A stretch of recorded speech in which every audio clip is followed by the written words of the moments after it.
The Johnson family had always dreamed of owning a picturesque Victorian home. When they stumbled upon an old, neglected mansion with towering spires and ornate gables, it seemed like fate had intervened. The house was a grandiose relic of the past, surrounded by an overgrown garden, and they couldn't resist its haunting charm. With excitement and a sense of adventure, the Johnsons moved in, a family of 4 with a father, John, a mother, Sarah, and 2 young children, Emily and Daniel. Their hearts were filled with dreams of restoring the old house to its former glory, and they began with fervor. Each room held secrets, and they uncovered forgotten treasures in dusty attics and dimly lit basements. The first incident happened when they decided to renovate the grand dining room. Sarah had chosen an elegant chandelier to replace the old, rusty one that hung from the ceiling.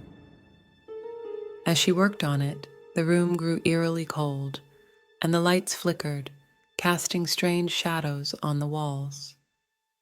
Sarah felt a chilling presence behind her, but when she turned, there was nothing but the new chandelier swaying gently. She dismissed it as a draft, but an invisible force seemed to tug at her hair, and she hurriedly finished her work. A few weeks later, John was working in the garden when he unearthed a hidden cellar door. Curiosity got the best of him, and he descended into the dim underground chamber. It was here that he stumbled upon a collection of old, worn photographs.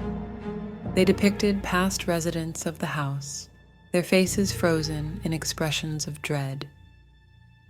One photograph, in particular, sent shivers down his spine. A family of 4, much like his own, standing outside the house, their eyes filled with terror.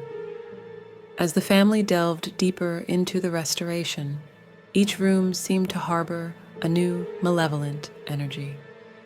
Tools went missing. Strange noises echoed through the hallways at night, and the children began having nightmares of shadowy figures.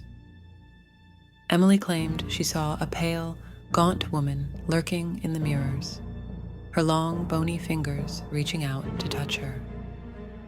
The nightmare reached its climax one fateful evening when a violent thunderstorm lashed the house. The family huddled together in the living room, seeking comfort from the relentless weather. Lightning illuminated the room, revealing grotesque, contorted faces within the peeling wallpaper. As the thunder roared, the walls seemed to pulse, and the faces contorted with agony.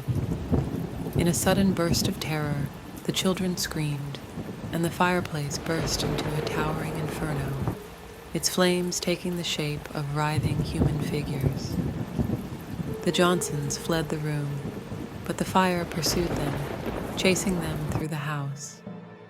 Desperate and fearing for their lives, they burst out into the garden. As they stood drenched in the rain, they looked back at their once beloved home. It was now a sinister, foreboding presence. The house seemed to scream with the voices of the long dead, and they realized it was never a haven. It was a prison for tortured souls. The sinister forces of the Victorian Mansion had claimed more lives, and the Johnsons were just the latest victims. To this day, the old Victorian home stands, an ominous monument to a bygone era. Its history is etched in the blood-soaked walls, waiting for the next unsuspecting family to fall under its dark, malevolent spell.